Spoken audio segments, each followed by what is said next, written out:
Dans Paris, il y a un putain de perron blanc, et pataté, pataté, tarabé, qui courait les petites moinettes, et très dans le jardin.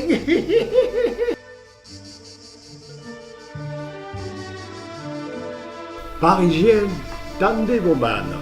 C'est de la fine fleur de farine provençale qu'on va vous servir cette fois. Eh bien, on est en train de préparer une lecture-spectacle à partir des Lettres de Bourmoulin d'Alphonse Daudet. Donc lecture, parce qu'on a le texte à la main, mais légèrement mis en forme ou en scène pour nous permettre de jouer avec davantage de vie les personnages et les situations. Cucugnan, dit-il en poussant un long soupir. Ah, monsieur Martin, nous n'avons en purgatoire personne de Cucugnan. Personne de Cucugnan en purgatoire? Mais où sont-ils donc?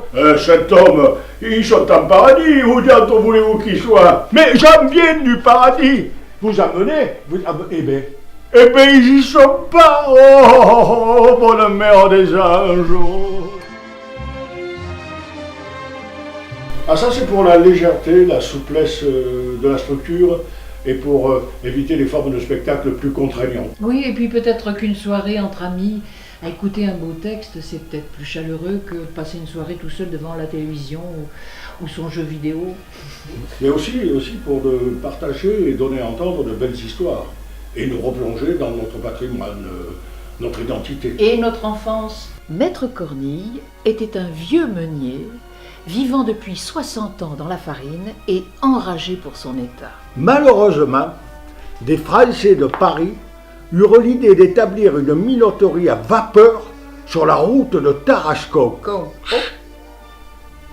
N'allez pas là-bas, disait-il. Ces brigands-là, pour faire le pain, se servent de la vapeur, qui est l'invention du diable.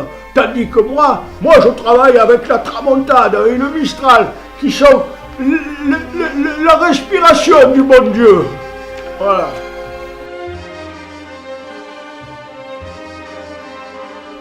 Daudet, c'est dans la mémoire collective, c'est un auteur qui parle aux petits et aux grands. Bon, pour moi, c'est le souvenir de nos veillées chez les grands-parents. La grand-mère préparait le tilleul, les châtaignes rôtissaient dans la cheminée, et le grand-père, un petit verre de liqueur à la main, lisait, et alors on se régalait. Écoutez, monsieur Seguet, je me languis chez vous, laissez-moi aller dans la montagne. Ah mon Dieu, elle aussi, s'écria monsieur Seguet.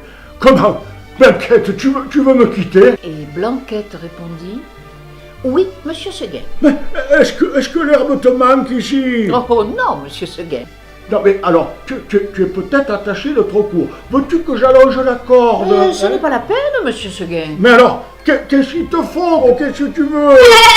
Je veux aller dans la montagne, monsieur Seguet. Mais malheureuse, tu sais pas qu'il y a le loup dans la montagne? Et qu'est-ce que tu feras quand il viendra? Je lui donnerai des coups de corne, monsieur Seguet. Oh là là là là là. Alors là, absolument partout. Il suffit d'une table, 2 chaises, un peu de lumière, et le tour est joué. Et le tour est joué. C'est vrai.